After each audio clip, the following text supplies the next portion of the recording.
Aujourd'hui, dans certaines parties du Cameroun, quand tu sors avec ton banglan et que tu rentres le soir avec non, rends grâce à Dieu. Regardez très bien cette vidéo-là.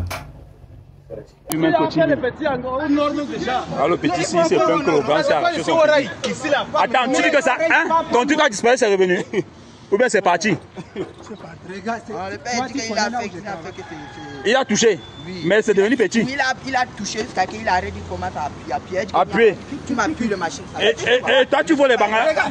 Attends, oui, ils sont aux 4 mains. Ils sont au niveau de là. On parle. Il n'est pas offensé. On parle même comme c'est. Mais ne touche plus son pays. Mais c'est revenu, non? Petit, c'est revenu, non? C'est pas revenu, c'est pas le même truc qui est là. Il dit que c'est pas son même bangala qui est là. Document de travail, puis le sac, il n'y a pas son pays là-dedans. Vous allez vous voler les bangala des gens ici là. Alors le petit, on a volé son bangala. Ça c'est quoi? C'est le fait voler les bangala des gens. Ouvre, tu bois. Ouvre, tu bois. C'est quoi? Tu bois.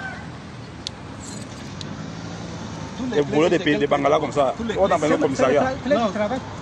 Notre père qui est aussi, voilà le Cameroun. Je pensais qu'on avait atteint le fond, mais visiblement on creuse encore. C'est ça, on dit le pays va mal. Ici chez nous au Cameroun, il y a des choses que même si tu regardes avec tes yeux, ta tête ne pourra jamais accepter ça. C'est-à-dire les gens ont atteint un autre niveau dans le volet. Donc pendant que nous on dormait, les instituts supérieurs du vol ont ouvert une autre filière. La filière vol de Bangalang. Comme si on n'avait pas assez de problèmes ici dehors. Donc les gens là ont fini de voler les bébés dans les hôpitaux. Fini avec le vol des légumes. Avec le vol à l'arraché. Pour ceux qui ne savent pas, vol à l'arraché, là, ça veut dire que la personne est en train de fuir, il arrête quelque chose entre tes mains, quelque chose sur le vol. Et comme il arrache, on dit maintenant vol à l'arraché. Le vol des bétails, la spécialité de certaines ethnies que je ne mentionnerai pas dans le nord parce qu'ils vont me rencontrer, qu'ils vont me taper. Mais je vous salue. Le vol de la bière. Et maintenant, c'est vol de Bangalang. Mais c'est John. Mesdames et mademoiselles et messieurs, je parle ça comme le blague, ça fait rire les gens. Mais c'est une situation très réelle.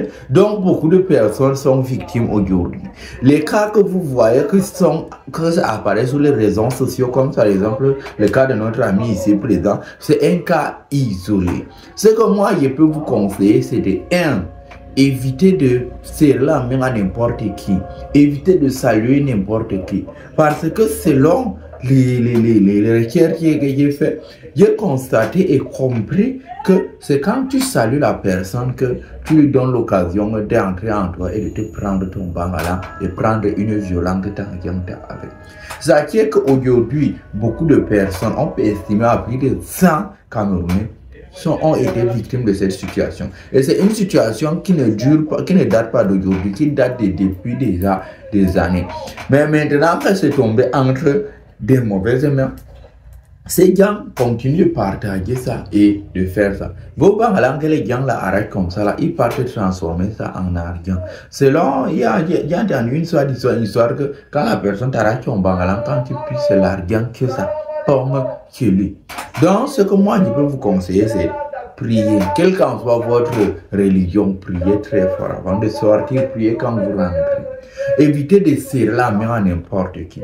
Les inconnus que vous voyez ou qui viennent vous approcher pour vous raconter leur vie, évitez ces gens-là de très loin. Parce que c'est à travers ça que les gens-là vous prennent vos bangala. Et les gens qui prennent les bangala, les gens-là, comprenez que vous n'êtes pas des gens bien.